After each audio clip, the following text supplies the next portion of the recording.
All right, then. All right, all right, all right. Another episode of Poppin' Son, man. I'm excited about this one right here, man. I'm telling you, this guest right here been doing this thing, man.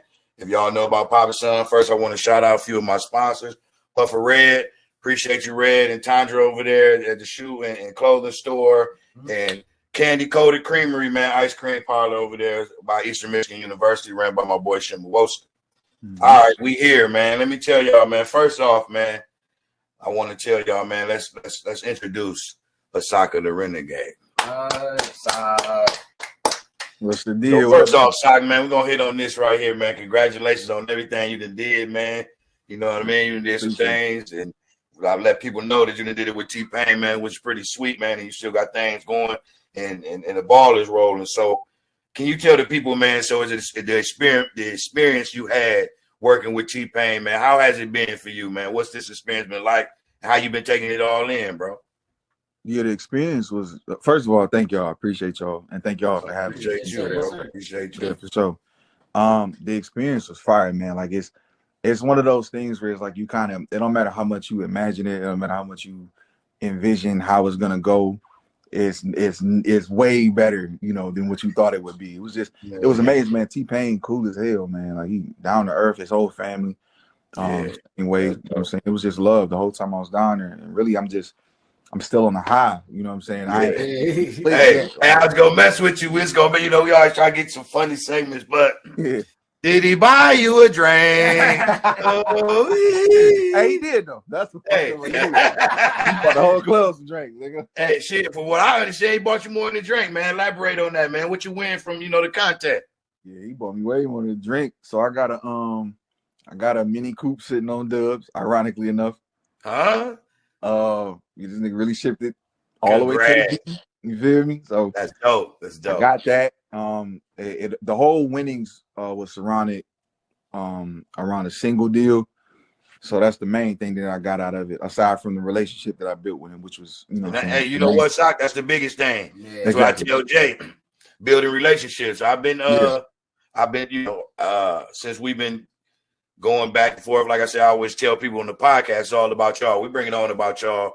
But, you know, I elaborate. You and Jay got the single going. I've been talking to Karita. Karita pretty cool. These are doors we open. Yeah, you know, these are doors we open, man, to start networking, man. It's just, like I said, it's a pleasure, man. You know, I know the game is different now. And, you know, Jay come a different way, just like you come a different way. I love y'all style. Y'all versatile as shit, you know. And that's what you got to be different. Yeah. What do you think the game is lacking far as to over the things that y'all do? What is the game lacking with like getting back to music with substance? Yeah. Honesty. I think the game is lacking. Not that there isn't any. There's some really honest artists out there, but I think in our field, especially in Detroit, like a lot of the music is lacking honesty. Like a lot of niggas say, you know, a lot of this and that, they got this and that. Whereas, you know, where I come from and Jay come from, like we speak like what we have going on around us, what we've seen, what we've experienced, like things that actually pertain to us. You know, so even when we storytelling, and I feel like a lot of that is diluted, and especially in hip hop, specifically in hip hop. Just feel like it's missing a lot of honesty. Yeah, that's a good point, man. That's a good point because it's just a lot of gimmick to it, man. Like I say, you, Jay, few others I rock with, G Mac, to name a few, Kiara Roshan. You know, it's good music out there, bro. It's good artists that actually have stuff that'll feel your soul besides it being a gimmick. It's a lot of gimmick. You know that, like I know that. So tell me, Shaq, what's like, you know, with the T-Pain thing, we know you got the big thing with that, you got the single. What are you focused on outside of music? What are you trying to like use your music for, or what is the the climax of your dream? What are you trying to achieve through music? So for me, my biggest goal always been I want the world to feel as if Detroit is a mecca as well. And I say it like this. A lot of people fly out of Detroit to go get signed. Niggas will fly from Detroit to LA to go get signed. They'll fly from Detroit to Atlanta or New York. I want to be a part of the movement that turns the opposite. You know what I'm saying? Like, I want people to fly here and get signed. I want people to fly here and get opportunity. I want people to know. Almost. You know what, Sock? You know what you put me in mind of before I forget? Don't mean to cut you off. No, you good. Sound like you want to start a new Motown. You want to do something like that. Get it going like it was before, man. You know, music powerhouse. I get it. Right. I get it. Like, I want Detroit to be, because everybody uses our sound.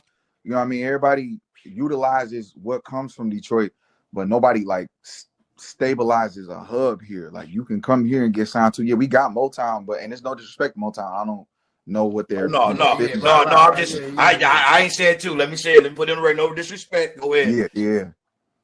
It's just I would say Motown is so implanted in the ground. When I say the new Motown, I mean like the same movement, maybe even, you know, getting that same energy exactly from Motown, but having it a younger push. Exactly. Like y'all would be younger Motown. Y'all would be younger Motowners is what I'm saying. We ain't trying to knock Motown. We just want to be younger Motown. I just think the focal point and the stability of Detroit being a hub needs to be more present. And there's no knock to whatever Motown got going on, but it's a lot of talent here. It's a lot of honest music. It's a lot of experimentation. That's another thing I was going to say that music is missing. A lot of people not experimenting. They're not trying new things. I think if we had a hub here and people came and realized Detroit is that mecca, like we know it, you know what I'm saying? Yeah. But I want the world to know it. I want to be a part of that movement that sheds that type of light on Detroit. Hey, Sock, see, last week we was talking to P-Dot about how the people out here, you know, they come to our city and they take our sound. You know what I mean? She was talking about there's still a lot of stuff from us. Yeah, she was saying how like Boss Man D-Lo ain't nothing but what I Swear Vezo. Yeah. You know what I mean? Like they bite a lot of our sound. You know what I mean? But, and again, my bad. No, go ahead.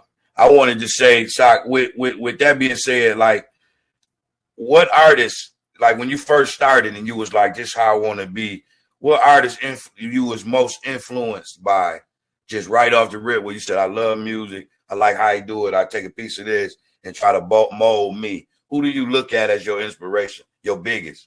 I got a few, but my biggest is DMX, hands down. Like, the dog. Yeah. That's the greatest rapper all time to me. And what I really like about DMX is he was well-rounded. Sounds like an understatement, but he covered so many bases with just rap that is really ridiculous when you think about it. Like, you got one of the most aggressive rappers on the planet making songs for women and going platinum, making songs for the hood, making songs for the kids, making songs for, you know what I'm saying, understanding melody. It's like when you really think about his artistry on top of Def Jam poetry, on top of acting, on top, you know what I'm saying? It's hey, I'm gonna tell you something real. DMX helped me deal with Pac death, if that makes sense. I held on to DMX. You know what I mean? Like, dang, I miss Pac, but X held it down. You know what I mean? The dog. Shout out to DMX, man. Rest in peace, man. Shout out to one of the legends. Yeah, I got this game, Sock, that I play. I want to put you on, man. Like I said, go ahead. Go ahead. Hey, Sock, since we was on artist molding you, right? Now, Sock, we got one on the way, right? I've heard songs of you rapping. I've heard you do your R&B thing where you like, ooh, right. we get your emotional on, you know what I mean? How would you describe yourself as an artist? I would describe myself as a melodic lyricist. Like, I teeter the line very well between using like actual singer tactics, harmonies, and things like that. But I always make sure I stack like real hip hop skill set, like writing bars on top of all that. So I consider myself a melodic lyricist. I think I really lean heavy on the melody, but I always make sure the core is hip hop is always in everything that I do. You know what I'm saying?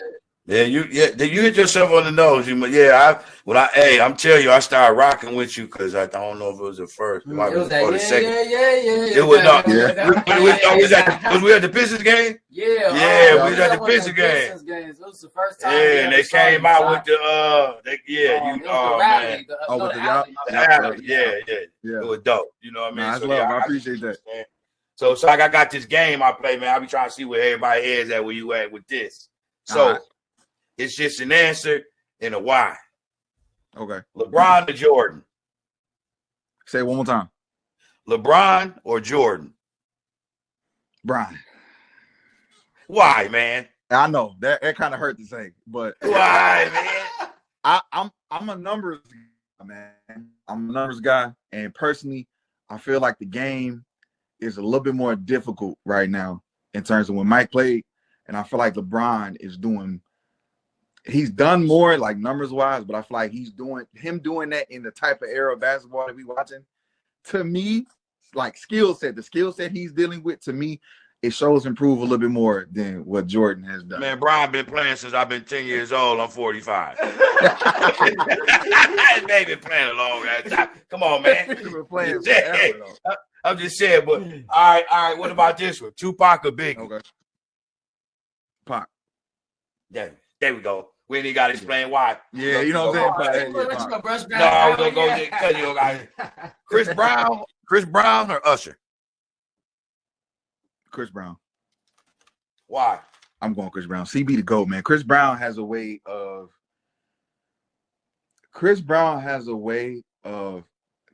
maintaining like stardom quality throughout his entire career. Not saying Usher don't, but when it comes to stage presence, performance, when it comes to vocal ability, Usher got that too though. But when it just comes to all around superstardom, Chris Brown the closest thing to Michael Jackson we got. Like I agree. Totally. You know what I'm saying? 100%. And on top of not even just that, like outside of that, same thing with DMX, acting, he paints, you know what I'm saying? All type, he's creative. And like from a creative standpoint, and we watched him grow up too, like mistakes aside and all that, man. Chris Brown to go. I go Chris Brown all day. I love us. Got that. That's pretty good. So Sock, I'm gonna ask you this. All the artists that you know, because I always tell us, speaking into existence, you know what I mean? Yeah. We're going to meet each other right here. Everybody going to be here. So what's the first artist that you really, really want to work with? Damn. They going to see this, so you better be on point. Yeah. First artist, I'm going for the top. I'm going Kendrick. They not like us. They not like us. They not like us. Woo! They not like us. For the top. I want that Kendrick feature. Man, I don't want to see UMG trying to sue soccer. You better get away. No. Right. Soccer on goal court. Hey, but Sock, so you know, my you got anything? Because I might ask Sock this last one so we can get. So Sock, this is my biggest thing, man. People don't know that you went. I read stories and a lot of bio on you, a lot of back, blogs, and if I'm not mistaken, I heard that you used to sleep in bus stations and you was really down bad. Yes, sir. Yes, sir. With that being that way, you know what I mean? And God bless that he brought you out of that rut. Amen. What would you give a youth that was like a soccer? Maybe was feeling like, dang, I can't, I don't see no light of the tunnel or where I'm trying to go, or I'm misguided right now in my life where I don't know what I'm doing. Yeah. What would you tell a young youth right now for, because you got a determination, inspirational story to where you've been and where you at now. So what would you tell somebody that maybe had lost hope, young, want to be determined without giving up? What would you give them the words to say, keep it going? What would you say to a younger soccer? What would you say to your young self? Yeah. First thing I'm gonna say is, man, you gotta get rid of that pride. Like, you can be prideful in what you do, but you can't be too prideful to ask for help, And that was my biggest thing at the time. Like, I could have went home, you feel me? And just keep it a bean. Like, I could have went to the crib. I could have stayed with my parents or something, told people what was going on. But I was too prideful because I was so stuck on wanting to do this shit by myself because I didn't think nobody really believed the way I did. You sound the whole like time Jay. I wasn't asking for help. I just wasn't being honest with myself. I wasn't being honest with people around me. So I would say, put that pride aside, ask for help. It's okay. Y'all almost got the same story, Sock. That's why y'all on the same page. My son come back. It's I don't think it's nothing we don't have to discuss, but you go through them things. I went through it. I'm outside. Getting my first car. I ain't going inside. What you mean the street light? I'm about to pull off as soon as it get dark. You don't even be thinking about, you know, tomorrow. Yeah. You know what I'm saying? And that's what I tell Jay. Think about the right now. Don't think about, you know, you think about tomorrow, but you think about what you got to do right now. Exactly. And you can forward it forward. But glad you out of it. You know, Jay. You know, same to you. Just to touch on a little bit, Jay went through some things. Had it, you know, was in love. You know, going through some things. You know how you go. I did it. Yeah, you'd be like that. Y'all both, you know, but the moral of the story is y'all both ended up in the same spot because of pride. Yeah. And I'll tell you, what J. Cole said was real. Pride is the devil. Pride is definitely the devil. Yeah. And I appreciate your words, Sock. I appreciate you telling people, you know, you get straight to the point, man. Seem like you know what you want to do with your life. We always down with you, man. You popped in. For people that don't know, to recap, man, y'all go follow Asaka The Renegade, man. He got this rocking with you for a while. Since that Pistons game, because I was like, man, that song, the chorus caught me. Yeah. And when I found him, that's love. You know what? I'm gonna go ahead and follow him, and then you follow me back, and then I just was following you from there. Yeah, man. It's free to support each other, man. Yeah. We brothers, man. We all trying to get there. We know we want the coin, you know what I'm saying? But let's not knock each other down trying to get it. Let's help each other get the coin. You know what I mean? Exactly. And speaking of which, too, I want to, not to interrupt y'all, I want to take some time to give y'all flowers too, man. I love like the community behind y'all that y'all put behind Jay, and the way that y'all support him, the way that y'all present him, the way that he presents himself. Like the music is fire, bro. I really love like y'all community, y'all village is dope, bro. And I don't think we get enough credit. We give enough credit to Black people that have that village behind them, because we know what type of dumb shit we could be on, but y'all village is dope. I love that for you. Okay, Sock. Hey, Sock, that's real talk, man, and I appreciate it, man. Like I said, I'm only doing, you know, I did some grown-up things, and this is what happened. And God said, do what you got to do, and that's what you're supposed to do. Take care of your kid. You know what I mean? I had some rough patches, but I'm fortunate enough now where I know I'm taken care of, and I know who did it. So I'm always going to give the man he is. I'm going to speak him. I'm not embarrassed. And that's what he told us to do. Now, I ain't going to bash nobody. If you don't want to hear it, okay, cool. But I'm going to tell you, exactly, I love God before you come over here. Exactly. You know what I mean? So, yeah. So I'll be as real as I can. It's been real, Sock. All I know is you and Jay dropping one. You dropping one. Hey, they don't know. Sock dropping one with TPAIN, man. That shit it's going to be legendary. Fire. I'm telling you, fire, man. I'm trying to bring him in. I want to shoot the video here. Shout out to TPAIN for noticing the talent, man, out of the city, man. Asaka The Renegade. We catch up with you, man. Another episode round up, baby. Appreciate y'all, man. Much love.